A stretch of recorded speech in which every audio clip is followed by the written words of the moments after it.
গতকাল রাতে আমাদের এখানে প্রচুর ঝড় বৃষ্টি হয়েছিল। ঝড় বৃষ্টির কারণে আমার পুরো ঘরটা একদম নোংরা হয়ে গেছে। গাছের পাতা, ধুলা, বালি উড়ে উড়ে এসে আমার পুরো ঘর একদম একাকার। যেহেতু আমার একটা ছোট্ট পুচকি আছে, তো আমি সকালবেলা উঠেই আগে ঘর পরিষ্কার করার জন্য লেগে পড়েছি। এই যে দেখেন, এসেই সে দোল খাওয়া শুরু করে দিয়েছে। এই দোলনাগুলো ঝড় বৃষ্টির সময় আমি একটু তুলে রাখি, যেন ঝড় বৃষ্টির পানিতে এটা নষ্ট না হয়ে যায়। সকালবেলা খুব সুন্দর রোদ উঠেছে, চিকচিক করে একদম সূর্যের আলো ছড়াচ্ছে। তো কাজ করতে বেশ ভালোই লাগছিল। ঘরটা ঝাড়ু দিয়ে দেখলাম প্রচুর বালি, শুধু ঝাড়ু দিলে পরিষ্কার হবে না, তো সুন্দর করে মুছে নিচ্ছিলাম। আমার ঘরের সিঁড়ি, ফ্লোর অ্যান্ড রেলিং সবকিছুই অনেক বেশি ময়লা হয়ে গেছিল ঝড়ের কারণে। তো সবগুলোই আমাকে মুছে নিতে হচ্ছিল, যদিও একটু কষ্ট হচ্ছিল, কিন্তু কিছুই করার নেই।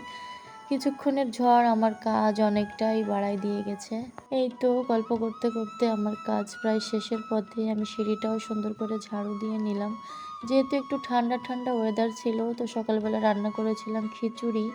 খিচুড়ির সাথে কাঁচা আমের আচার আর লেবু দিয়ে অনেক মজা লাগতেছিল। এই তো আমার সকালবেলার কাজকর্ম শেষ।